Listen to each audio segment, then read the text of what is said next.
¿Aló? Uy. ¿Estamos? Sí.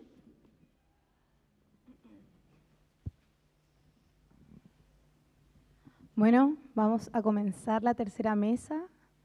Esta tercera mesa del segundo seminario de gestión en artes escénicas, un poco vamos a conversar con aquí distintos creadores y creadoras artísticas de las artes escénicas. Bueno, Sebastián, Nicolás, Marco y Laura, Lala. Para un poco hablar también de cómo desde la creación artística, desde los contenidos artísticos, nos vinculamos con los públicos. Así que vamos a partir con Nicolás Vallejo, cofundador, Vázquez, perdón, Nicolás Vázquez, me disculpo. Cofundador, alguna cosa pasó ahí. Cofundador y miembro de la directiva de la organización Lírica Disidente, la cual es una organización artística diversa, crítica y comunitaria que trabaja por popularizar la ópera y el canto lírico, abriendo espacios comunitarios de creación, producción y formación en torno a estas disciplinas, impulsora de iniciativas nacionales como el Encuentro Nacional de Ópera Independiente y el programa Coros Escuela Bach, en conjunto a Balmaceda Arte Joven.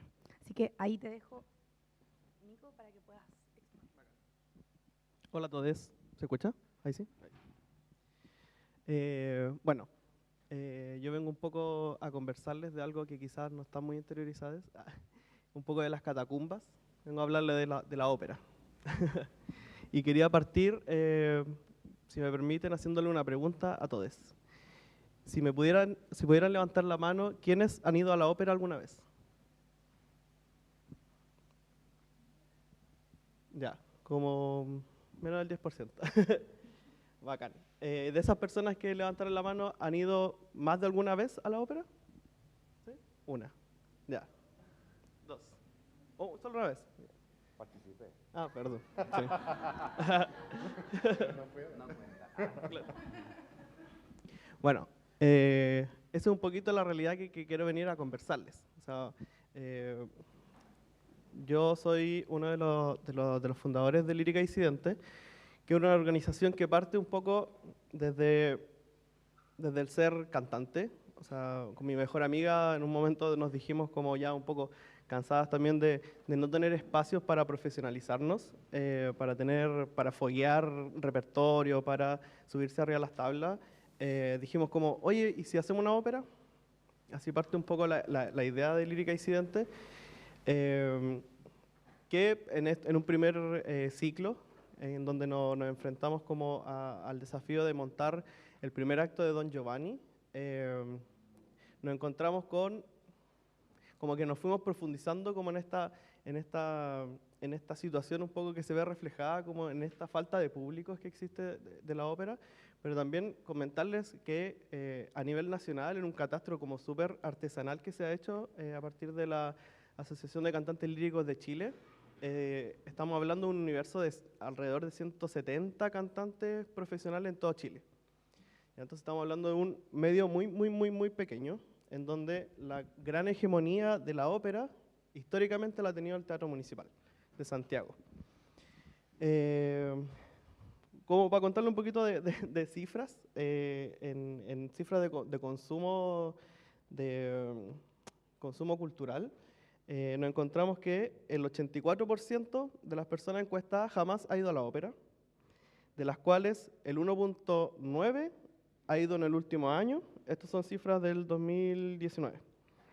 Y de ese 1.9, el 70% dijo que fue porque le gusta la ópera y un 4% en contexto educativo. Entonces, estamos frente a como una situación en donde vemos que no existen públicos para la ópera. O sea, hay un público que es el público del Teatro Municipal, un público que se abona a las temporadas del Teatro Municipal, un poco quizás por tradición, un poco también por vistosidad social también. Entonces, nos encontramos que quienes hacemos ópera, quienes somos cantantes, nos vemos bajo el alero de la única institución que hace ópera en Chile, que es el Teatro Municipal. Y que además no tiene, históricamente ha tenido una muy mala como un modelo de gestión. En realidad, no sé si es tan malo porque apunta a su público.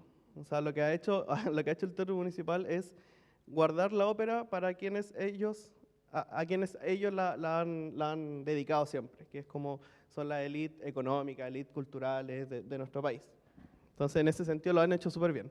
Porque a nivel latinoamericano, el Teatro Municipal de Santiago es como uno de los teatros punteros como en la escena operística, junto con el Teatro Colón y quizás el Teatro de Bellas Artes de México. Pero claro, o sea, es todo esto pensado en una gestión muy encapsulada, muy sectarista también hay que decirlo. Entonces nos encontramos que cuando pasa también que a nivel como del sector de la arte escénica, los cantantes líricos y la ópera está muy segregada de todo el resto de nuestros colegas y de las demás artes también. Entonces, los procesos por los que vivimos los cantantes líricos como que se separan mucho de lo que el resto de nuestros colegas hacen. Entonces, eso al momento de tratar de buscar asociatividad, de buscar representatividad o apañe de pronto del resto de los colegas, nos encontramos solos, completamente. Entonces, déjenme buscar aquí las cositas. Ya, el Teatro Municipal en los últimos años ha montado solo 2 óperas, desde el contexto de la pandemia, 2 óperas en versión concierto. No ha levantado ningún tipo de iniciativas, de vinculación con nuevos públicos, nuevas audiencias. En realidad es un terreno que está completamente abandonado a la suerte de quienes son los públicos de la ópera históricamente, sigan yendo a la ópera. Pero según también estas cifras de consumo cultural, vemos que de este porcentaje, este pequeño porcentaje que va a la ópera porque le gusta, la gran mayoría son personas mayores de 60 y con educación universitaria completa. Entonces estamos hablando de un universo así más reducido aún, mucho más reducido. Entonces, un poco en este contexto es donde la ópera independiente los últimos años ha intentado buscar soluciones, plantear soluciones, abrir espacios para profesionalizar a nuestros colegas, para abrir plazas de trabajo dentro de lo posible, porque les comento también que las únicas plazas de trabajo que existen para los cantantes líricos en Chile son las que da el Teatro Municipal, en el coro profesional del Teatro Municipal, que antiguamente eran 70 y hoy van quedando 42 plazas solamente.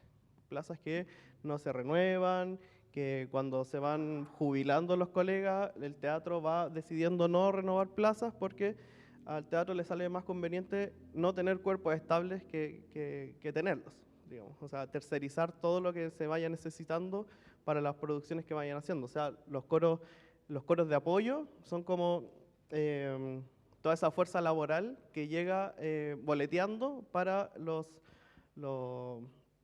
para las distintas producciones. Entonces, la ópera independiente se abre en una escena en donde casi no existe. A la gente, en general, un poco por esta hegemonía que no se ha hecho cargo de esta vinculación del lenguaje operístico con las comunidades, nos encontramos con gente que no le interesa la ópera. Y gente que no le interesa la ópera en gran parte porque no la conoce, porque no sabe, porque hay un montón de prejuicios también que ponen un muro a como el creer que yo puedo como vivir esa experiencia, ¿cachai? Como generalmente cuando uno piensa que, ir a la ópera, me tengo que vestir como con traje, no voy a entender nada porque no están en otro idioma, que es muy caro, ¿ya? Que las tres son cosas que son medianamente falsas, porque la primera, ya no existen antes sí existían como los códigos de vestimenta para entrar a los teatros, a ver ópera, pero ya no existe. Las óperas son sobretituladas, entonces la barrera al idioma tampoco es tan real hoy en día. El tema del precio de la entrada, uno puede discutir mucho al respecto, porque pueden haber entradas de 5 o 10 lucas que comparadas con muchas otras cosas no son caras, pero en las prioridades que tiene nuestra sociedad, el ir a un espectáculo está en las últimas. Y probablemente si existe esa posibilidad, probablemente va a ser el cine, pero la ópera nunca es una opción.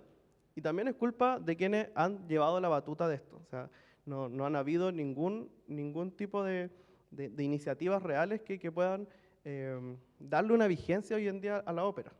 Y la pregunta también es como, ¿la vigencia la ópera puede tener una vigencia hoy en día? Cuando hablamos de repertorios que en su gran mayoría son compuestos hace 100 años por lo menos.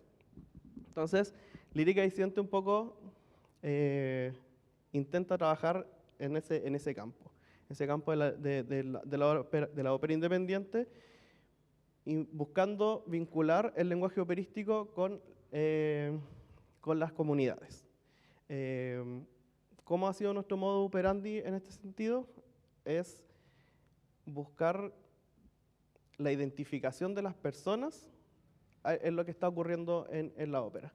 Porque pasa que en el repertorio universal de la ópera hay un montón de símbolos, un montón de situaciones que se repiten hasta el día de hoy. Cosas de las relaciones de poder, cosas de procesos sociales, procesos culturales también, en donde, no sé, un ejemplo que Verdi, Giuseppe Verdi, el compositor italiano, cuando componía sus óperas, cuando hacía estreno de su ópera, lo sacaban así en andas de los teatros, porque para la gente Verdi constituía una voz de lo que estaba viviendo Italia en ese momento.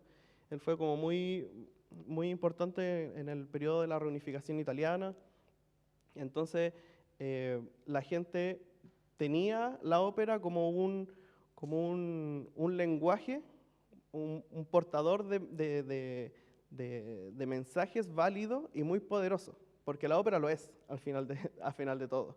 La ópera es una arte escénica que aúna un montón de otras artes escénicas también, en donde podemos encontrar la danza, el teatro, la música, la escenografía, el vestuario. Es realmente la experiencia es realmente muy potente, muy potente. Entonces, nosotras como cantantes líricos, sabiendo como un poco de primera mano como la naturaleza y el corazón que tiene esta arte escénica y la música también, que al fin y al cabo ha trascendido durante los siglos, creemos que es muy importante volver a darle a la ópera esa validez como un portador de un mensaje. Y creemos que la forma, o la forma en que lo hemos ido intentando hacer, es a través de poner en las puestas en escena, en las producciones, simbologías, enfocar el desarrollo como teatral de los dramas, contextualizando aquellos símbolos, aquellas situaciones, aquellos mensajes, en mensajes que hoy en día podamos realmente sentir o vincular de inmediato con nuestra realidad. Creemos que una de las maneras que tenemos para poder realmente encontrar ese vínculo afectivo con las personas es haciéndolas sentir parte de esto que estamos tratando de decir. Que tristemente la gran mayoría de estas tramas hablan de cosas que aún nos siguen pasando. Entonces,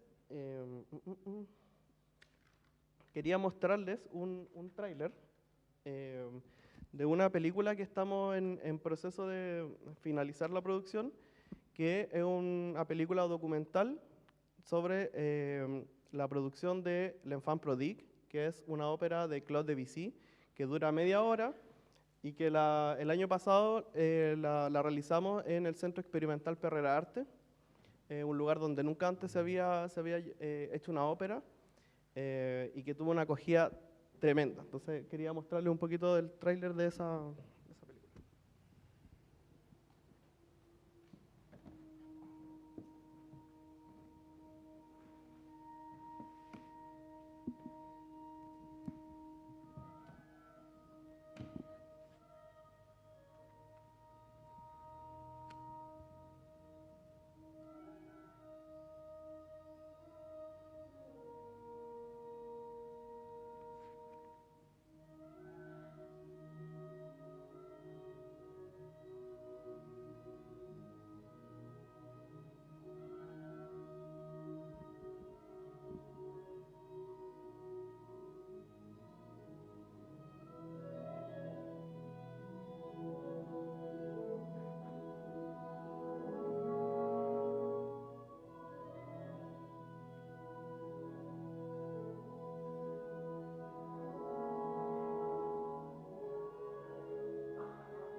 Bueno, contarle un poquito sobre esta producción.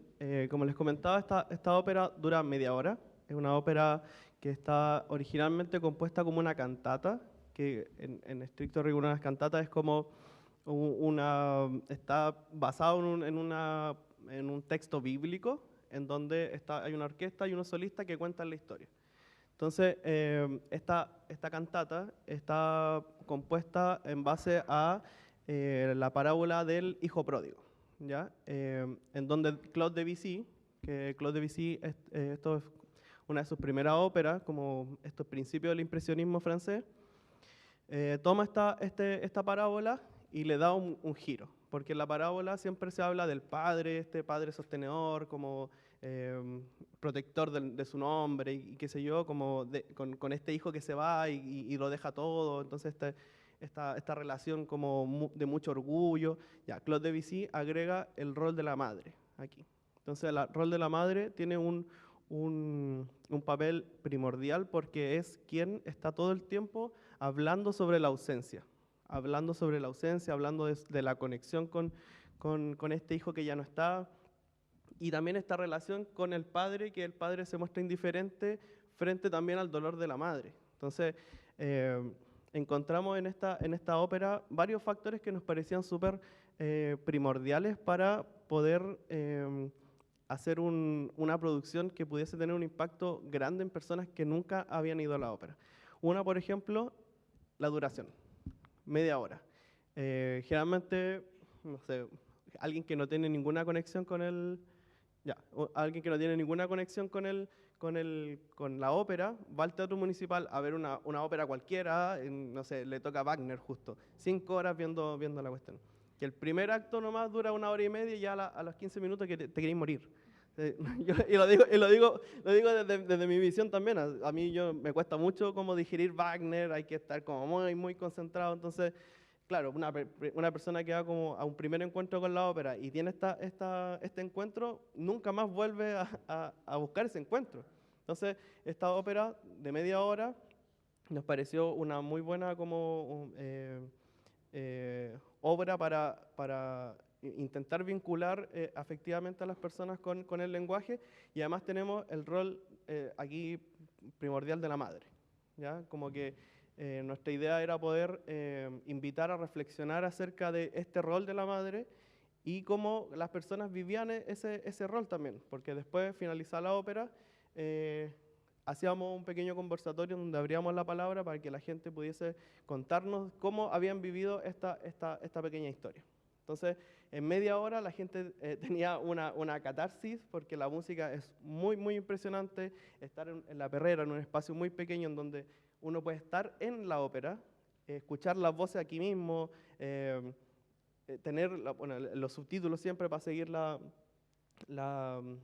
trama, pero las personas salían muy emocionadas, no alcanzaron a aburrirse en ningún momento. Entonces nos pareció una buena puerta de entrada como al lenguaje. Entonces las personas que en ese momento pudieron vivirlo, pudieron emocionarse, probablemente en un futuro van a decir como que donde haya alguna posibilidad de ir a ver una ópera, va a decir como, sí, voy a ir a ver la ópera porque la vez que fui lo pasé demasiado bien o significó mucho para mí. Entonces, ese tipo de cosas nos parece, es como el modo operandi de la lírica disidente. Tenemos también un podcast que ya ahora el 25 de octubre, que es el martes, que es el Día Mundial de la Ópera. Vamos a lanzar la 3ª temporada, que se llama Tendiendo Ropa, en donde hablamos un poco sobre este mundo tan desconocido que es como la lírica. Conversamos con colegas cantantes, con compositores, directores. Está en Spotify las primeras 2 temporadas también.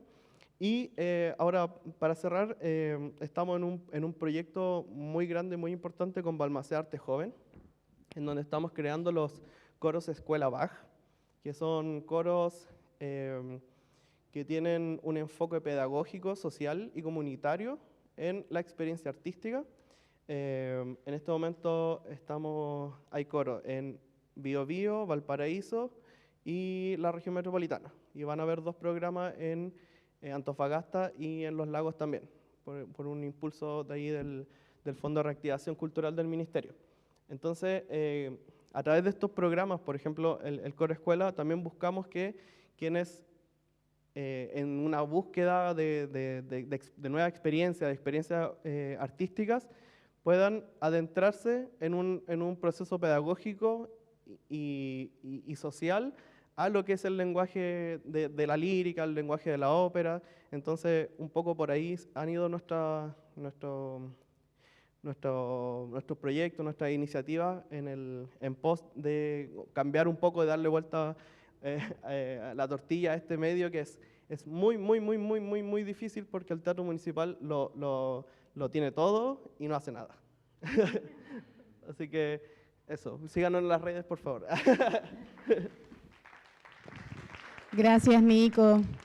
Muchas gracias ahí por lo que nos cuentas. Vamos a pasar a escuchar a Marco Ignacio Orellana, bailarín profesional, egresado como intérprete en danza con mención en enseñanza del Instituto Profesional de la Escuela Moderna de Música y Danza y director de la CIA Amateur. ¿Qué tal? Muchas gracias por estar acá, por quedarse y por el espacio también que dan, así que saludos a todos. Bueno, más allá de contarles cuál es el propósito de la compañía, siento que es interesante contar un poquito el contexto, que esta compañía surgió en pandemia en el año 2020 y fue una residencia con el Parque Cultural de Valparaíso, basada en un Zoom. Nunca había ocupado un computador, nunca había tratado no era un obstáculo, sino que una nueva fórmula y una forma de crear un proyecto.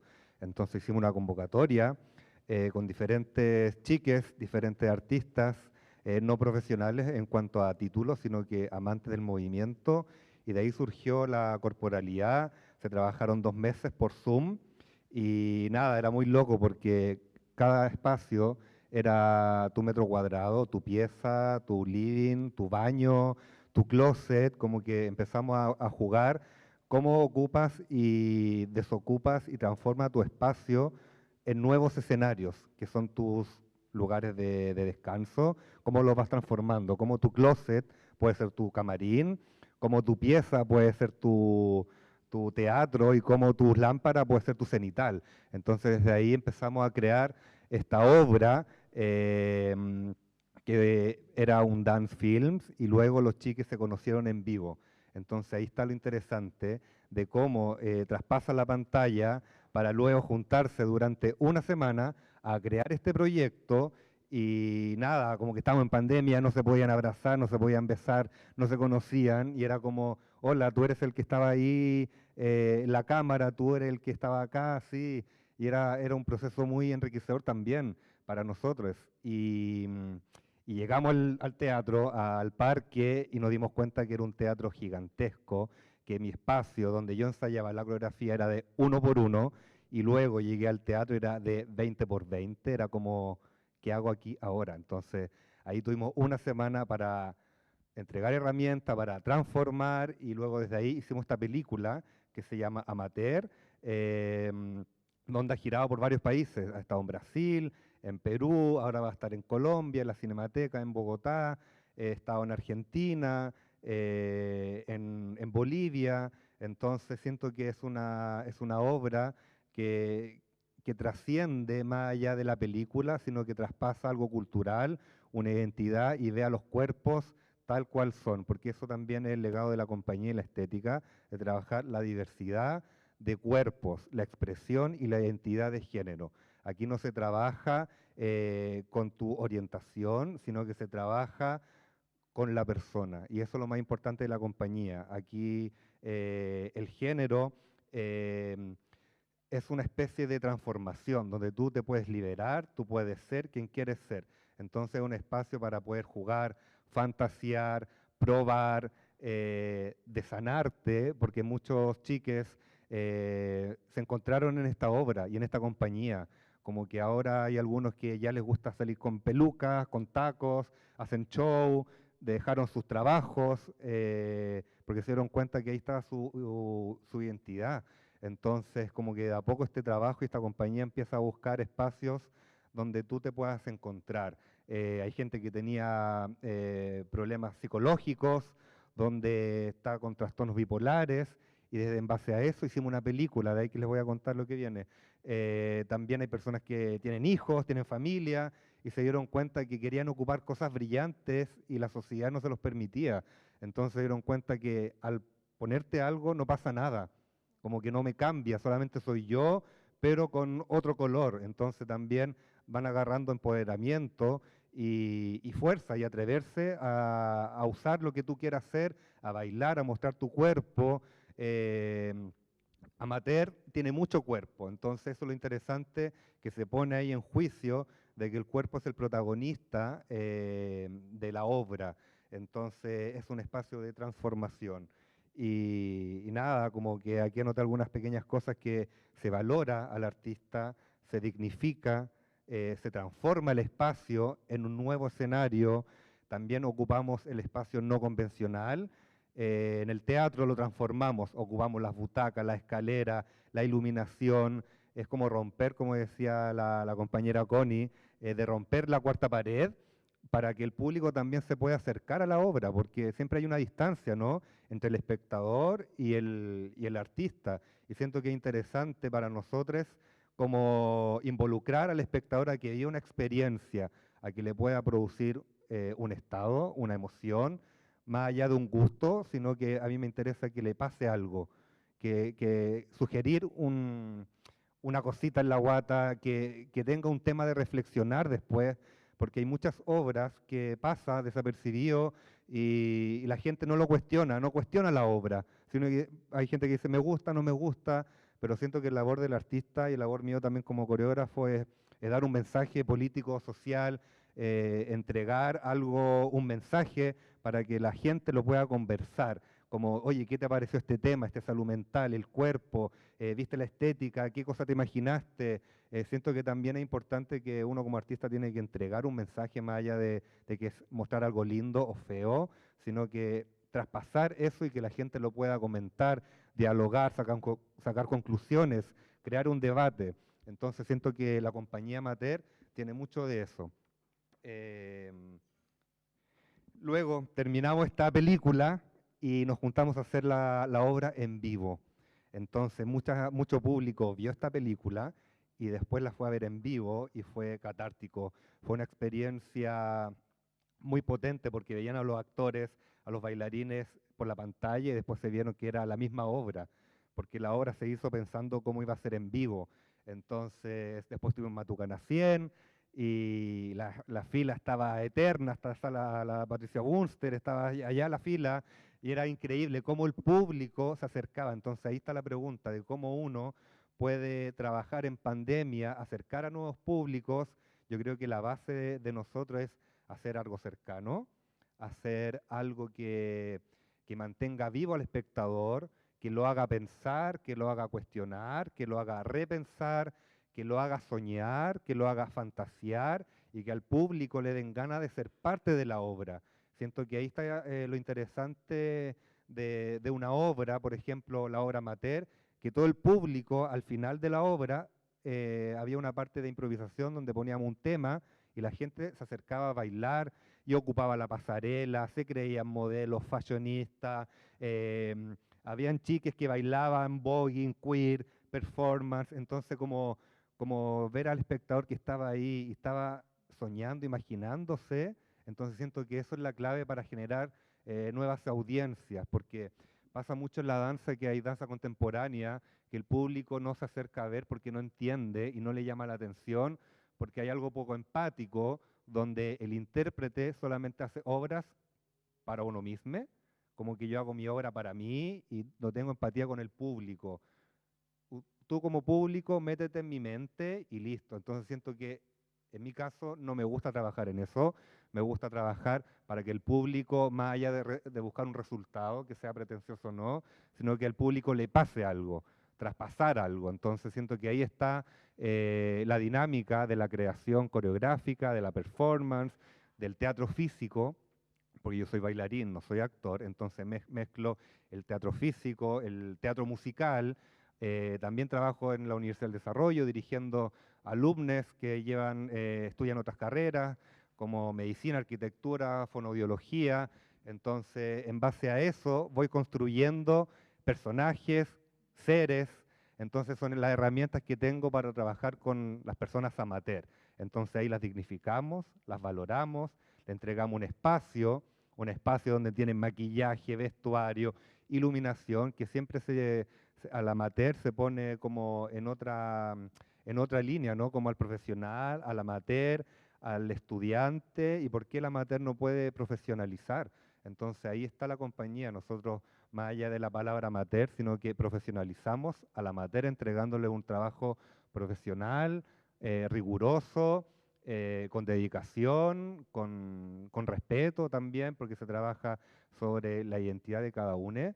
Entonces creo que ahí está la clave de generar audiencia y trabajar con adolescentes, con que sea una obra para todo público.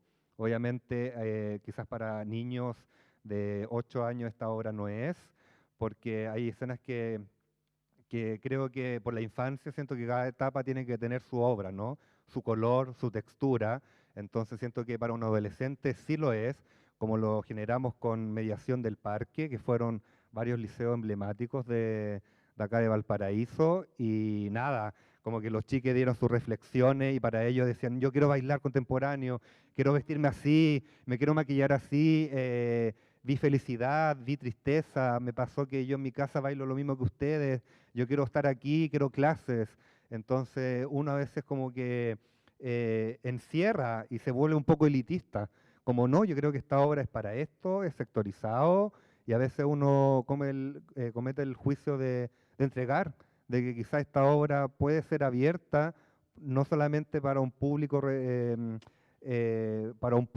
X, sino que también puede ser para la abuelita, para el caballero, para las personas que tienen trastornos mentales también. Siento que es una forma de sanar, de buscar nuevos medios, como lo hicimos con una obra que hicimos que se llama Débora, que es una película que también surgió en la pandemia. Nos cerramos durante una semana a crear una obra aquí cerquita en la casa de una chica, y la protagonista tiene trastornos bipolares y ella se atiende en el Hospital del Salvador, y fuimos a hacer el estreno de este cortometraje al hospital donde ella se trata.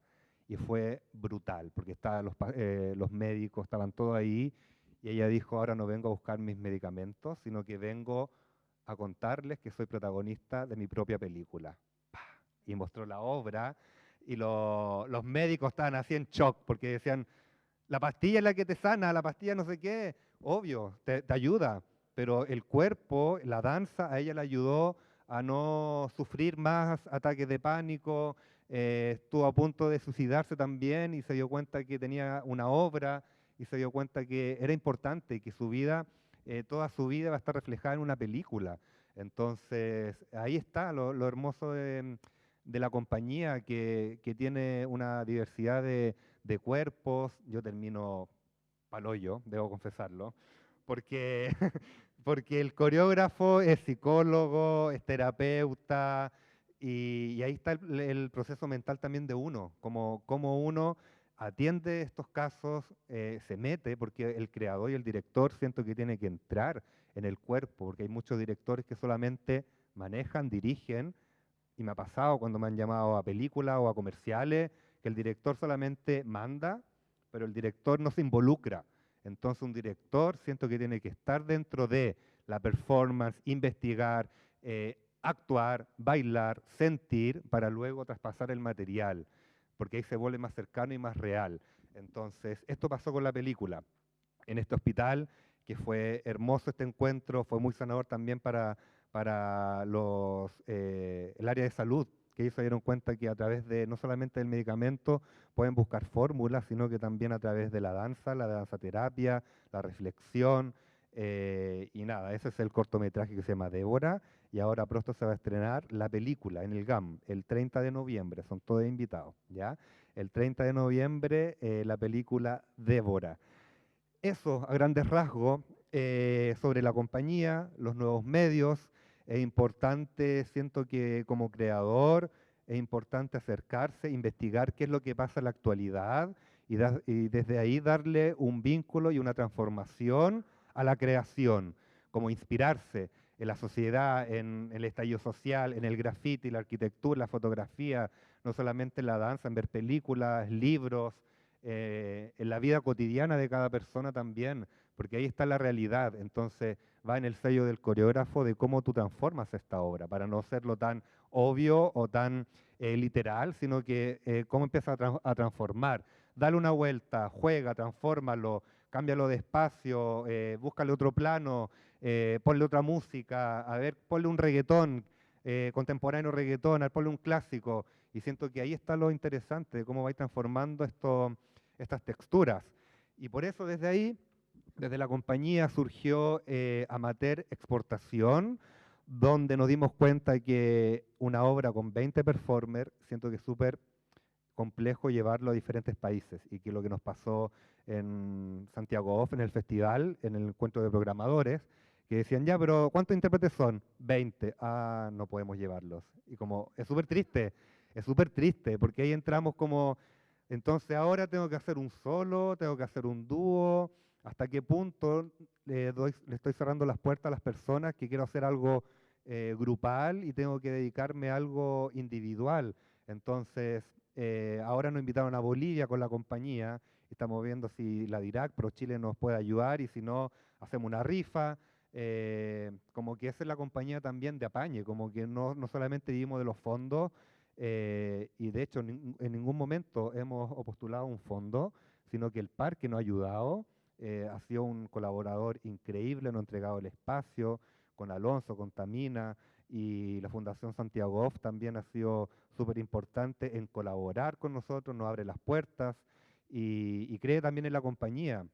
Entonces siento que el proyecto Sport, llevarlo a un país, si hacemos una rifa y se nos apoya, genial, y si no, tenemos el plan B, que es crear esta obra con la estética de la compañía, con los alineamientos de la compañía y llevarlos a diferentes lados, como lo hicimos ahora en Iquique, en un festival de FinDance, donde creamos una especie de laboratorio en un museo, y ahora hace poquito fui hace una semana a Colombia, a Cali, a hacer una película de danza, y ahora vamos con la compañía, con 2 chiques de la obra, a hacer un proceso también en un museo, en espacios no convencionales, sobre la compañía que se llama Caliche, Cali, Chile, Caliche, ¿ya? Del río Cali. Entonces, ahí está lo bello. Entonces, vamos a trabajar con gente de allá, vamos a investigar, vamos a trabajar con las personas, con la identidad, con la expresión, y tuvimos que hacer un solo, porque nos dimos cuenta que en la realidad llevar a 20 personas para poder girarla, eso es imposible. Por eso tuve que crear un solo que se llama Bruta, que ahí nos ayudó Santiago Off en la colaboración, hicimos un mini estreno, después tuvimos otra apertura de proceso en el Teatro del Puente, y ahora va a Brasil, va a Sao Paulo en diciembre, y antes, perdón, va a Bariloche. Entonces, ahí está la clave, como que nosotros hicimos una obra sin pretensiones, y de a poco surgieron las cosas. Como que entonces también es un consejo para todos ustedes que son jóvenes aquí, hagan las cosas, inventen, no esperen un fondo, no esperen una institución que te pueda ayudar, que te pueda aportar, sino que si tú tienes las ganas, hazlo, busca, apaña, busca fórmula, un teatro, un espacio, tampoco, pero me di cuenta que eso me jugó en contra varias veces, porque ahí uno se precariza. Y me pasó con una conversación que tuve con Nao Ivanov en España, que yo le dije, bueno, yo solamente estoy pidiendo plata para los pasajes, yo con 1 euro te hago magia, le dije yo. Y yo sé que con 1 euro hago magia. Y me dijo, no te precarices. Me dijo, porque la gente se acostumbra. Y ahí dije, es verdad. Pero me costó porque ahí entra la pasión, ¿o no? Entra el amor, entra las ganas de hacer el proyecto, pero hasta qué punto uno puede decir, mira, con 1 euro o con $1 o con lucas te hago esto. Y eso es lo que no vale, porque vale el trabajo, el tiempo de todas las personas, entonces hay límites. Hasta uno dice, ya, llego hasta acá, y de ahí empiezan a surgir los proyectos, las ideas, los convenios, y luego ya vienen los proyectos, entonces una idea es límite y después no precarizarse y valorar tu trabajo. Para terminar, quiero mostrarles el video de los mini trabajos que tenemos de la compañía. Esta compañía se llama TER y lleva 2 años. Todo esto es autogestionado.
Gracias a ti, Marco.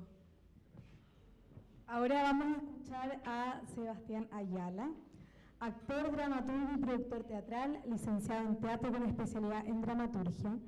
Ha escrito y dirigido obras como Agorafobia y El fuego que llevamos dentro con la compañía Teatro a la Deriva. Protagonizó la serie de televisión El Reemplazante y el film La Pasión de Michelangelo, además de actuar en cortometrajes y largometrajes como Mala Junta, Jesús, El Príncipe y Mis hermanos sueñan despiertos. Actualmente es director y guionista del largometraje La Isla de las Gaviotas. Y bueno, además egresado de esta escuela, así que muchas gracias por estar aquí, Seba. Hola, ¿me escuchan? Sí. Bueno, muchas gracias, Abril, y a la producción también por la invitación. Quiero, hay una presentación. Voy a intentar ser breve. Creo que mi presentación es más bien técnica, tiene como varios detalles que tienen que ver con la pregunta inicial sobre los públicos. Y en particular voy a hablar sobre el trabajo, el fuego que llevamos dentro de nuestra compañía Teatro a la Deriva. Es una obra que se desarrolló entre el año 2017 y 2022 por la memoria de Nicole Saavedra Bahamondes. Nicole fue una joven lesbiana de 23 años asesinada en Limache. Durante todo este periodo de investigación y de intento de hacer justicia y que se resolviera la causa de Nicole Saavedra, nosotros como compañía estuvimos trabajando de manera directa con el movimiento Justicia para Nicole y con la Red Chilena contra la Violencia hacia las Mujeres. Avanza nomás, porfis. Bueno, la pregunta inicial era cómo involucramos a nuevos públicos en este contexto nacional, y eso es lo que voy a intentar en realidad dilucidar, como decía, a partir de esta obra.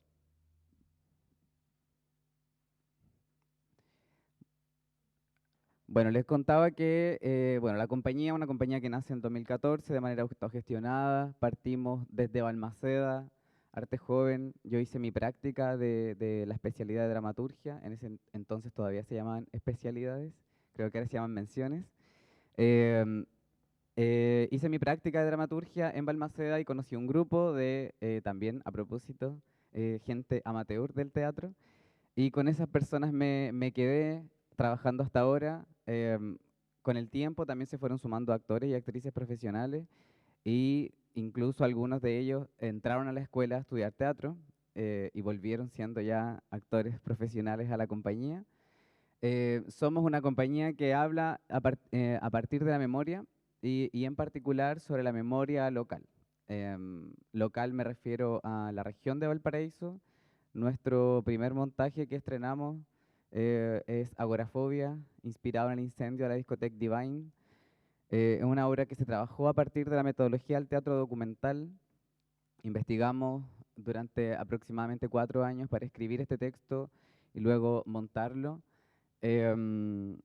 También sin financiamientos, de manera muy autogestionada, y luego nuestra segunda obra es El fuego que llevamos dentro, como les comentaba, inspirada en la historia de Nicole Saavedra. Después de varios años la pudimos llevar a cabo en la puesta en escena. Ahora sí, Christopher. Bueno, la obra partió o tuvo como un primer impulso cuando fue seleccionada en la residencia Dinamo de Interdram. Creo que lo quise mencionar porque si bien no es el punto inicial, fue un punto importante de compartir con otros dramaturgos y dramaturgas, y creo que eso le puede servir a algunos de ustedes que estén en algún proceso de inicio creativo, que estas instancias de compartir, de abrir el texto cuando todavía la obra está recién investigándose, ayuda mucho a, de alguna manera, socializar lo que estamos haciendo y no quedarnos como en el proceso de la dramaturgia, que es tan solitario y a veces tan agotador. En particular esta obra que era documental, yo estaba investigando a la par de los hechos que ocurrían, diversas manifestaciones o diligencias que se hacían en torno a la causa de Nicole. Por lo tanto, hacer esta primera, digamos, como apertura del texto cuando tenía algunas escenas, fue un punto muy importante para el inicio. Bueno, hicimos diversas postulaciones a diversas líneas de fondos, a la línea de dramaturgia no la adjudicamos, a la línea de creación tampoco la adjudicamos, por diversas razones que creo que no las quiero profundizar ahora, pero con el tiempo nos fuimos dando cuenta que una obra documental que involucra personas que todavía están presentes en nuestra historia y que además habla sobre un crimen en particular, el caso de la historia de la Nicole, evidentemente significaba un compromiso mayor con las personas que estaban involucradas. Y creo que al principio, si bien teníamos un contacto con las personas, no había como un vínculo tan profundo y eso era muy necesario para poder llevarlo a cabo y tener un financiamiento público, que creo que me parece bien igual. A ver si, siguiente. Bueno, en el año 2020, y veíamos que no teníamos financiamiento, decidimos seguir trabajando igual, de manera autogestionada, a pesar de que no teníamos los recursos. Invitamos un elenco de actores y actrices, gente que se sumó a la compañía, que no pertenecían a la compañía, pero que de alguna manera tenían una vinculación con la temática de la obra, personas que yo ya había conocido en diversas instancias, pero que desde la disidencia querían participar en la investigación de este texto. Tuvimos ensayos por Zoom durante el año 2020. Estuvimos trabajando en torno a lecturas diversas de poesía, tragedia, vimos películas que tuvieran relación en conjunto con la investigación que se iba desarrollando. Esos ensayos por Zoom fueron entre junio y noviembre del año 2020, en pleno confinamiento, en un muy mal contexto para partir un proceso creativo aparentemente, pero nos fuimos dando cuenta de que esa soledad, esa distancia, habían personas que ni siquiera estaban en la región, gente que estaba en los Andes o que estaban en La Serena o que estaban en, no sé, Villa Alemana y estábamos cada quien ensayando o reuniéndonos desde cada uno de sus territorios, pero nos juntábamos una vez a la semana. A veces cuando había momentos de crisis ni siquiera ensayábamos, ni hablábamos, ni leíamos, solo nos juntábamos a conversar o a tomar té por Zoom. O a veces hacíamos como los viernes de tomémonos una chela en la noche, un día viernes o un día sábado, y de pronto salían temas, oye, esa película que dijiste que viéramos, y nada, estábamos tomando una chela por Zoom. Y eso realmente nos fue haciendo que toda esta temática, que podría parecer muy agotadora y realmente lo es porque requiere de un compromiso muy, digamos, profundo, interno políticamente, se fuera de alguna manera vinculando a todos nuestros temas personales de la vida y que no solo se tratara de volver a revictimizarnos a nosotros mismos, sino pensar en cómo la obra podría aportar algo positivo. Luego, en el contexto de los fondos de emergencia, postulamos mientras ensayamos por Zoom y adjudicamos el fondo. La tercera es la vencida, aparentemente. Adjudicamos un fondo, estábamos por Zoom, pero en alianza con el parque logramos tener un espacio físico para poder ensayar.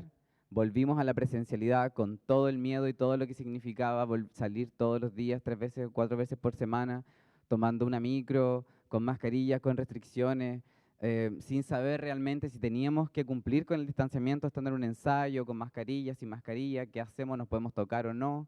En una obra tan sensible también como esta, donde evidentemente en un ensayo alguien terminaba llorando o entraba en alguna crisis personal, era imposible no querer acercarse a la persona y no abrazarla. Por lo tanto, la parte de los ensayos, el inicio ni siquiera era tan importante hacer un training, sino nos juntábamos como a tomar desayuno y era el momento, digamos, como de saber cómo estábamos.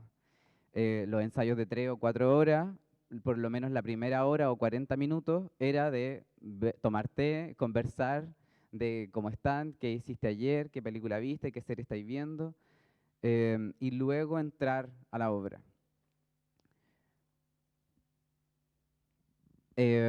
Cuando ya estábamos cerca del estreno, 2021, ya llevamos 4 meses ensayando presencialmente, nos dimos cuenta que las medidas y las fases del COVID no nos iban a permitir estrenar la obra presencialmente como imaginábamos.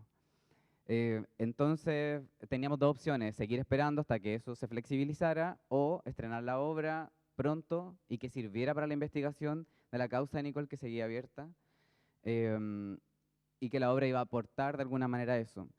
Y fue ahí que decidimos, esto hay que transformarlo, la obra se tiene que estrenar, la causa no puede seguir esperando y transformamos nuestra obra al formato audiovisual. Entonces lo que finalmente se estrenó es una obra audiovisual grabada en el Teatro Principal del Parque Cultural que se dividió en 3 capítulos. Originalmente yo ya había escrito 3 actos de la obra, por lo tanto pensé que cada acto podía ser un capítulo. Y cada capítulo dura más o menos entre 30 y 40 minutos. Ese dato es muy importante porque después lo voy a hablar un poco más adelante respecto de la atención del público en Internet. Si bien este no era nuestro objetivo, estrenar la obra de manera virtual fue algo muy positivo porque nos permitió llegar fuera de Valparaíso, fuera de la quinta región, que era el impacto que iba a tener la obra presencialmente, y permitió incluso que la obra fuera vista fuera de Chile. La causa de Nicole Saavedra es conocida mundialmente, hay países que están muy comprometidos, gente chilena que está desde los movimientos disidentes fuera de Chile y era muy importante que hasta ellas llegara la obra también. Como comenté, la obra se estrenó el 25 de junio, que es el día de la conmemoración por el asesinato de Nicole Saavedra y por la memoria de Nicole Saavedra, en un contexto de muchas otras agitaciones que se hicieron en torno a su memoria y consideramos también tener algunos conversatorios donde estuvo la activista y abogada Silvana del Valle, que es la abogada de la causa de Nicole Saavedra, y María Bamontes, que es la prima de Nicole, que ha llevado toda la causa durante este periodo. Bueno, este año, y es lo que voy a contar al final, adjudicamos otro fondo de circulación, y una circulación virtual, que también ya era muy agotador, pero ya teníamos la obra audiovisual hecha y queríamos seguir mostrándola, y la hicimos en conjunto con 13 comunas de Chile, desde Arica hasta Coyhaique, funciones virtuales, sin tener que movernos a ninguna parte, una cosa muy extraña. Una cosa que cuando la presentábamos a los municipios y a los espacios culturales nos decían, ya, pero ¿cuándo va a ser y cuándo van a venir? Y nosotros les teníamos que volver a explicar, no, esto es una línea virtual, es una gira, pero yo no voy a ir a ninguna parte, yo me voy a quedar en mi casa, ya, pero mándame entonces la obra. Y tampoco le queríamos mandar la obra porque es un producto audiovisual que no se puede viralizar porque están los derechos de los autores, de los actores, las actrices, de los realizadores audiovisuales, etcétera. Es una obra que tampoco se debería liberar así, por algo existen los fondos también y por algo hay un financiamiento que paga también cada función. Se hizo la gira virtual en 13 funciones, 8 regiones, 13 conversatorios además, porque la línea de circulación además solicitaba o sugería tener momentos de vinculación. Así que también tuvimos 13 conversatorios. Para llegar a más público, hicimos una versión de la obra con intérprete en lengua de señas. Se incorporó a un intérprete a la obra posteriormente en la edición, entonces existían 2 versiones de la obra, existen todavía. Una versión con intérprete en lengua de señas y una sin intérprete en lengua de señas. Y además se incorporaron subtítulos en español y en inglés para seguir expandiendo el impacto de la obra. Las principales plataformas de difusión, bueno, como son las sabidas, las típicas, Instagram, Facebook, pero también utilizamos otros métodos que probablemente no teníamos contemplados, como hacer cápsulas documentales o reels de Instagram o TikToks, que en realidad no los teníamos como pensados, pero surgieron de manera espontánea. Hubo una persona, como un público, que hizo un TikTok diciendo, miren esta obra, está gratis, solo se tienen que inscribir y además tiene lengua de señas. Y ese TikTok que hizo esa persona se viralizó y con ese TikTok llegó mucha gente, más que incluso como con la difusión que ya estábamos haciendo. Bueno, las funciones fueron gratuitas, solo había que inscribirse y en la inscripción Había una mini encuesta, que son los datos que les quiero mostrar, que creo que pueden servir también para la pregunta inicial, y es que las edades de las personas que se inscribieron fueron desde los 12 hasta los 72 años, la edad promedio fueron de 38 años, el mayor porcentaje de personas que se inscribieron fueron mujeres que se identificaban como mujeres cisgénero y seguidas por personas no binarias. Fueron la mayoría de personas que se inscribieron. Como dato, muchas de las personas que se inscribían confundían la identidad de género con la orientación sexual, por lo tanto ahí también la información es un poco confusa. A pesar de que la gira no contemplaba ninguna función con ningún municipio ni espacio de la región metropolitana, la mayoría de las personas que se inscribieron para ver la obra eran de la región metropolitana, un 35,9%, por lo tanto todo nuestro esfuerzo de la difusión que estaba destinado a las regiones, de todas maneras la mayoría de las inscripciones fueron de la región metropolitana. Y dentro de nuestro formulario de encuesta estaba la pregunta si participas de la actividad cultural de tu comuna. La respuesta es no, nunca, poco, regularmente y siempre.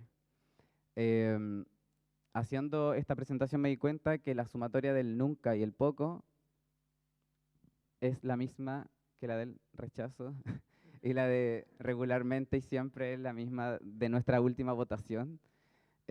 Por lo tanto, más allá como de lo anecdótico, de lo complejo, es que creo que esa información es muy relevante porque de qué manera las personas se sienten parte o no de las actividades culturales y por lo tanto de la vida en general, política y social. Pensando que la cultura no solo es, digamos, las expresiones artísticas, sino también la vida en sí. Les preguntamos si habían visto obras chilenas con intérprete en lengua de señas. Un 16%, 16,5% dijo que sí, el resto dijo que no.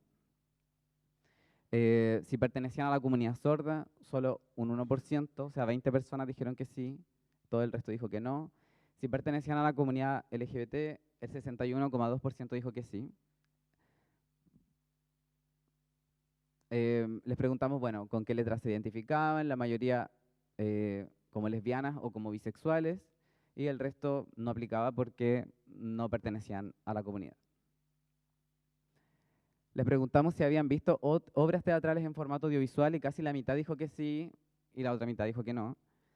Y la última pregunta es que si en una escala de 1 a 5, considerando que 1 era irrelevante y 5 muy relevante, si consideraban que la programación de obras de teatro era necesaria para el desarrollo humano.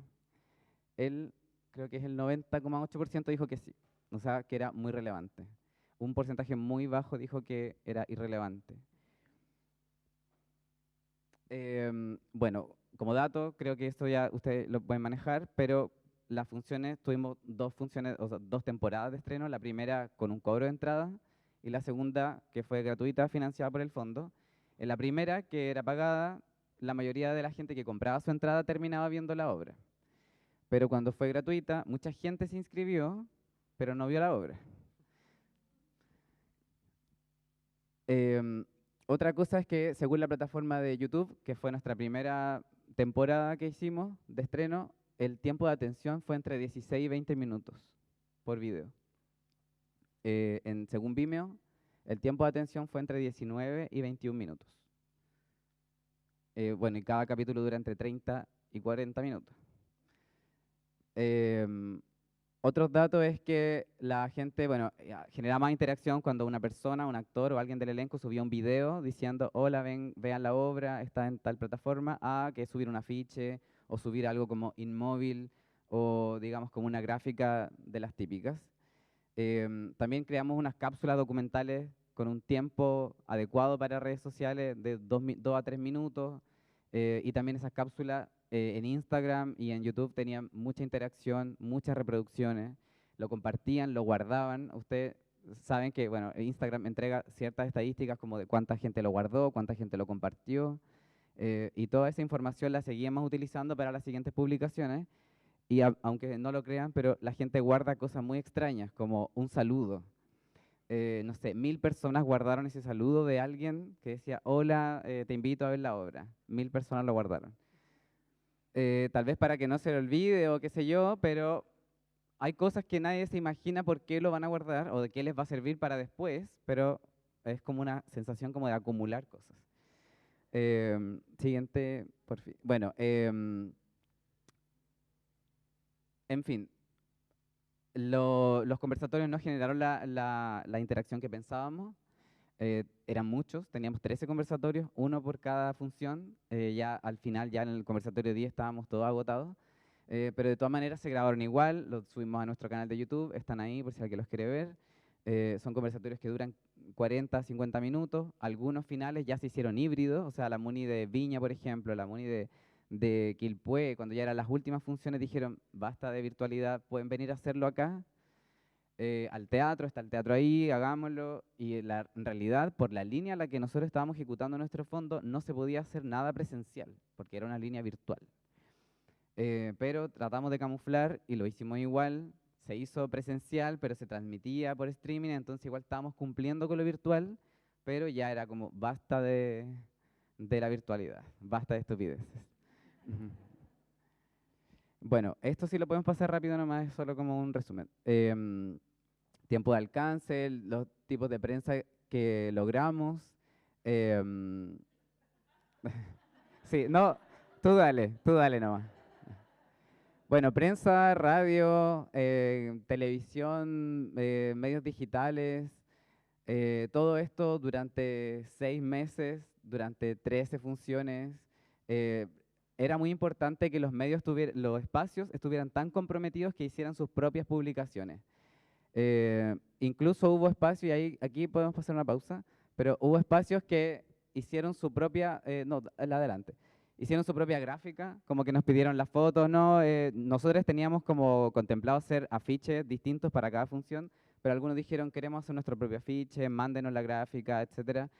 Y eso era como realmente porque sentían un compromiso con lo que se estaba mostrando, porque era el mes del orgullo o porque era tal o cual fecha, entonces quería cada quien hacer su propia gráfica. La Muni de Viña hacía sus propias cosas, no sé, Quilpué, etcétera. Los espacios a veces, como dependiendo del nivel de compromiso, también van a crear su propio diseño de acuerdo a la línea gráfica de cada espacio, y creo que eso también es súper necesario de escuchar y de entender que dentro de mis 13 espacios, a nivel de presupuesto, yo tenía que haber contemplado 13 afiches, pero al final en la práctica hubo 5 que no servían o que no usé, pero ya los tenía que pagar igual y ya estaban diseñados igual. Pero básicamente era porque cada espacio sabe cómo llegar a su público. Ahora sí, dale nomás, avancemos. Y bueno, eso es básicamente como un resumen de la cantidad de publicaciones que se hicieron y los tipos de medios y de qué manera nos esforzamos en llegar a la gente que estaba en sus casas para que viera esta obra de manera virtual. Y ahora sí, la última pregunta, o la pregunta que nos reúne es cómo involucramos nuevos públicos en este nuevo contexto nacional. Dale nomás. Yo me pregunto qué tan nuevo es nuestro público y si se puede hablar de un nuevo público. Y me pregunto qué tan nuevo es el contexto y también cuál era nuestro contexto o nuestro paradigma teatral regional antes de la pandemia y qué nos espera para hoy. Eso es todo. Muchas gracias.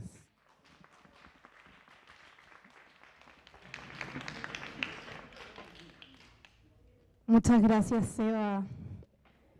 Y ahora para escuchar a nuestra invitada también, Laura Aros, Lala Aros, del colectivo Sueños de Maché. El colectivo Sueños de Maché nace del proceso creativo de este equipo. Su formación es consecuencia de una identidad forjada en el contexto del trabajo colectivo y comunitario. Sueños de Maché nace en el 2009, y continúa su proceso de aprendizaje. Y es participante también Lala del Movimiento Cultura Viva Comunitaria de Chile. Así que... Oye, está difícil la tarea. Cierro. Han dejado la vara demasiado alta durante toda la jornada. Pucha, yo vengo a hablarles desde el amor, desde la comunidad y desde lo que todos somos y somos y seremos, que somos cultura. Así que contarles que Sueños es una colectiva que nace desde el 2008 aparte desde una creación del programa Chile Mi Barrio, donde viene una compañía francesa acá a Valparaíso a entregar talleres, donde se genera una comunidad desde las periferias, desde los cerros, bajan a este lugar que estaba ubicado en el Parque El Litre a realizar estos talleres. Transgeneracionalmente vino gente de todo Valparaíso e incluso aledaños desde el interior. Cuando se forma esto, se realiza el taller, termina el programa, se van los franceses y queda una comunidad con ganas de seguir, con ganas de más. ¿Por qué quedarse así? Se comunican, se entusiasman, se organizan, se vinculan y nace al año siguiente en la colectiva Sueños de Maché, Marionetas Gigantes de Valparaíso. Desde ahí, 13 años hasta ahora, eso quiere decir que estamos organizados. No es que traiga mi palo blanco, pero estas marionetas nacen con esa perspectiva de poder identificar a través de la misma pregunta que nos hacemos, cómo crear audiencia, es como que se represente todas las personas y todas las personas. Y nosotros personificamos a estas marionetas lo más idéntico en relación a la ciudadanía. Nacen personajes desde los borrachitos, parvularia, todo lo que ustedes estimen. Actualmente insectos, tenemos peces, hemos creado desde la misma versatilidad el derecho de decir todos somos, todos representan la fauna, la flora. Y es por eso que les quiero mostrar ahora un videíto de cómo el contexto de la construcción desde la comunidad. ¿Tiene música? Gracias.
Ahí nomás, Cris.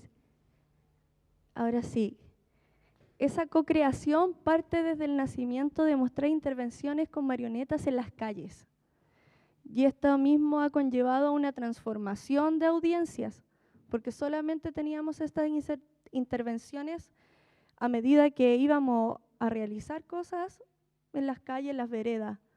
Pero nos damos cuenta que hay otra necesidad, que es poder crear un lenguaje con estos mismos personajes. Y ahí es donde traspasamos a una teatralización, a crear obras con marionetas gigantes, a tener una audiencia infantil, que al principio igual era, el niño lloraba, yo me acercaba con la marioneta y gritaba. Entonces también tuvimos que tener un desarrollo de capacitarnos, de generar esa visión de mirada, de la empatía, de ponerme en la mirada del niño y poder saber hasta dónde yo llego, de qué manera llego. Se han desarrollado talleres a lo largo de estos 13 años a nivel nacional completo. Entonces eso quiere decir que también hemos entregado este saber, no hemos sido nunca egoístas, seguimos con la capacidad de entregar mucho más y queremos transformarlo desde la misma brecha de que el público queremos que seamos pares en todo, nuestra línea de equipe es que también es transgeneracional. Bajo eso tenemos, mi colega tiene 70 años y manipula una marioneta. Entonces, ver esa empatía, de decir que yo también puedo, como desde la brecha, desde la audiencia, el público, el espectador, decir, cuando, ¡ay, qué linda la marioneta de la abuelita! Y se saca la marioneta, ¡era una abuelita! Entonces, eso también genera una empatía de querer decir, yo también puedo. Desde que manipulo y ahora manipulan mis hijos, eso quiere decir que todo el que está afuera puede ser parte de esto. Entonces, no creo que existan como audiencia. Solo existimos las personas, porque todos somos cultura. Y eso es transversal. La cultura sana, la cultura alimenta, porque los momentos donde más sociabilizamos es con la comida. Entonces, todo es cultura. Me siento mal, me siento bien, también soy cultura. Y bajo eso creo que de repente la palabra audiencia, espectador, participante, claro, no estigmatiza en una línea que quizá habla como un lenguaje súper académico, pero en realidad el lenguaje es transversal. El idioma puede ser distinto y todos tenemos que aprender a comunicarnos. Los contextos de hoy son comunicación, fomento, fondos, pero somos todos UNE. Y eso es lo importante. Entonces, esta transformación es recurrente. Post pandemia, nosotros dijimos, era lo que conversábamos entre líneas. ¿Cómo vamos a estar grabando una obra sin público? O sea, qué rico, nos pagan por hacer eso. Es la dignificación, pero te falta algo, vos. Entonces, claro, qué rico también tener los tips de los colegas, decir, hicimos un formulario, entonces eso generó como una encuesta. Tuvimos los registros para poder saber cómo escuchar al otro detrás de la pantalla, porque no está esa carencia. Pero para eso estamos todos construyendo y co-construyendo. Entonces, ahora yo como que soy la última, pero me voy con todo anotado para poder también justamente seguir en la entrega de la sabiduría. Sueños comunidad. Desde niñes, desde abuelos, quizás más adelante lleguen otros y uno termina haciendo la terapia, ¿o no? Rescato la palabra de Marco, uno termina mal, así de repente nos agarramos del moño, no nos queremos ni ver, pero después de procesos, de transformaciones, dice, sí, hablémoslo, porque es parte de lo que es comunidad, es parte de poder dialogar, comunicarnos, transparentarnos, vincularnos y también aceptarnos, bajo todo con respeto, tolerancia y empatía. Aceptarse, vincularse, todos. Ahora les voy a hablar sobre este pequeño movimiento que yo creo que todos desconocen, pero todos somos parte. La cultura viva comunitaria es un movimiento yo creo que no tiene fecha. Desde que si nos ponemos a pensar de cuándo nace la danza, no tenemos registro. Los primeros humanos ya bailaban. Nos ponemos a estudiar teatro, todo era teatro antes, nos ponemos radioteatro, las marionetas, tampoco hay registro aquí en Chile desde cuándo se nacen las marionetas, porque vienen desde las quintas, desde anteriormente, y por lo cual este movimiento está en su 5º congreso realizado hace muy poquito, donde uno se da cuenta que Chile no está tan años luz en comparación a Latinoamérica, desde la brecha cultural, pero sí desde lo que es la dignificación en sí, en su práctica, su valoración, que es lo más fuerte, pero la cultura es un eje transversal latinoamericano. Cris, hay un videíto cortito solamente para mostrar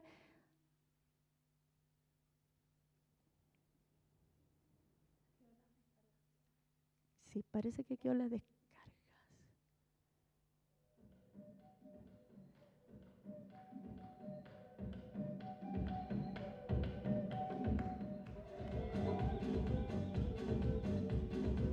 Ven y forma parte del quinto Congreso Latinoamericano de Cultura Viva Comunitaria. Ate, San Juan del Lurigancho y Huancayo serán sedes de este gran encuentro. Si vives y formas parte de la cultura viva en tu comunidad, participa en este congreso lleno de alegría, festividad y compartir.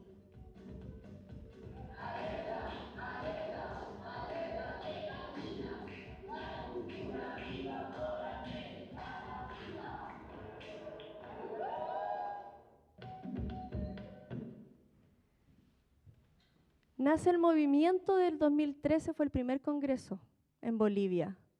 2015, Salvador, 2019, Argentina y actualmente en Perú. Ya está la consigna del sexto en México y el séptimo en Colombia. Podríamos pensar que quizás el décimo podría ser Chile, porque nos damos cuenta que los pares están en lo mismo. Las mismas precariedades, las mismas autoluchas, las mismas autonomía, autogestiones. Y si todos podemos, o sea, no, de repente vemos que estamos muy años luz, no, estamos iguales. La diferencia es que ellos sí son más empoderados a nivel latinoamericano. Yo vi cómo la autogestión de esto, de un solo movimiento, lo hizo Perú para recibir a 500 personas, 500 latinoamericanos. Y yo decía, pero si nosotros somos una franja extensa tierra, ¿cómo no vamos a poder recibir? Se organiza la vecina ahí en el club deportivo, voy a vender empanadas. Nosotros también podemos. Entonces, en base a eso, creo que todos los públicos, audiencia y todos somos parte de algo. Eso es un eje transversal. Muchas gracias.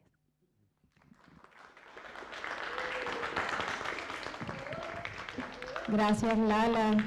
Bueno, agradecerles a los cuatro por sus presentaciones, por las experiencias que nos han compartido. Es muy interesante también pensar esto desde la creación, cómo también han resistido desde distintos lugares, específicamente a la pandemia. Creo que es muy interesante cómo estamos pensando el post-pandemia, pero también ustedes nos daban el ejemplo de lo que hicieron en la pandemia también, como me parece muy interesante eso.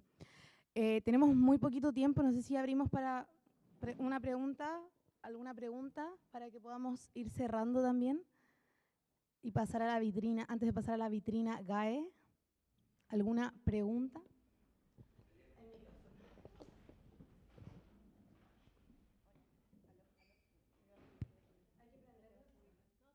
¿Aló? Ahí sí, ¿o no? Sí. Bueno, no sé si es una pregunta o un comentario. Primero que todo, felicitarles, de verdad, todas las experiencias súper diferentes, diversas, eso se agradece mucho, y todas muy potentes también, como felicitarles por lo que están haciendo, por lo que están llevando adelante, como muy inspirador y también como muy enriquecedor ver esta diversidad de formas de hacer cosas, y todas muy como eso, como de un gran impacto hacia las personas con las que están trabajando. Así que muchas gracias por compartir hoy día sus experiencias. Y esto es como muy de curiosidad, quería hacer una pregunta a Seba, que como qué había pasado finalmente con el proyecto, más allá del audiovisual, si alguna vez había podido llevar como a la escena en lo presencial, hablando esto mismo de los procesos creativos y de cómo finalmente si lo importante es la obra final o no, el proceso, no sé, como me da curiosidad saber eso. Sí, bueno, la obra fue siempre escrita, ensayada hasta un mes antes de ser grabada como obra presencial, con gente, con público. En vivo duraba como 1 hora 40, el teatro documental en general es largo porque hay mucha información que decir. Y cuando la grabamos, los actores y actrices dijeron, bueno, hay que actuar para la cámara, entonces empezamos a tener ensayos todos los días con la cámara. Y ese proceso también fue interesante porque era como regular la actuación hacia algo que está más cerca. Yo tenía experiencia actuando para la cámara y eso me ayudaba mucho a la hora de dirigir al elenco. Cuando se vieron los ensayos, porque los ensayos eran con cámara, pero también con sonido. Entonces no era el sonido de la cámara, sino un sonido de un micrófono o de un lavalier o un micrófono Tascam que grababa el sonido como muy preciso en una sala de ensayo del parque, de una sala que es de música. Por lo tanto, el sonido de la sala estaba como ideal para grabar sonido. No se escuchaba casi nada el ruido afuera, entonces ni siquiera había que hablar tan fuerte, ni gritar, ni nada, ni proyectar la voz, porque estaba todo ahí. Entonces los ensayos se veían, cada persona del elenco, actores y actrices, veían su ensayo, su escena, lo veían grabado, revisaban en su casa. Entonces el día que llegamos a grabar al teatro del parque, tuvimos 3 jornadas para grabar. Hicimos un plan de rodaje, hicimos pero un rompecabezas de la obra, grabamos por el final, partimos esta escena, después la otra, durante 3 días. No fue lineal, no se hizo, digamos, como una función de la obra y grabada, no, como se recortó. Y cuando la vieron también se dieron cuenta, claro, que era otra cosa. O sea, era lo que estábamos todos ensayando. El Franco que hacía la música estaba ahí en vivo con nosotros haciendo la música, pero el día que había que grabar era innecesario tener la música en vivo, porque la música se iba a poner en la postproducción. Entonces, alguien que había ensayado 4 meses con la música, ahora haz la escena, pero sin música. Entonces, ya todo era nuevo y había que adaptarse constantemente. Y el elenco yo creo que fue súper claro en eso, fue muy bacán darse cuenta de que había una flexibilidad de todas las partes, de que esto es algo que estamos todos probando. Cuando vieron la obra estrenada también quedaron así maravillados con todo lo que hace el cine también. La corrección de color, la postproducción de sonido, que hace que, bueno, en amateur también pasa que como que el color se enfatiza ciertas emociones, el sonido transmite ciertas cosas. La gente que lo veía en su casa decía, me parece como, es como inmersivo, como que yo estoy en mi casa viéndolo en un celular o en el iPad. Bueno, son cosas que también entrega Vimeo, en qué plataforma vio la gente, y la gente veía la obra entera en un celular, de 3 capítulos, casi 1 hora 40. Y yo decía, ¿pero cómo en el celular? Había gente que la veía en un computador o etcétera, pero la experiencia era distinta. Y la obra, yendo a la pregunta, solo se ha mostrado una vez en vivo, que fue el 24 de noviembre del 2021, en la conmemoración del Día Internacional contra la Violencia hacia las Mujeres. La MUNI de Quillota quiso tener una función de la obra, y por temas de aforo solo podían entrar 80 personas a la función, por lo tanto solo la han visto 80 personas en vivo, incluyéndonos a nosotros que éramos como del equipo. Entonces ya nosotros éramos como 10. Entonces en realidad 70 personas que no habían visto la obra, más los técnicos, o sea, como es un número muy bajo de personas que la vieron realmente en vivo la obra. Porque claro, aforo, todos cuentan, hasta el técnico, hasta el de la puerta, no sé, todo el mundo contaba en el aforo. Se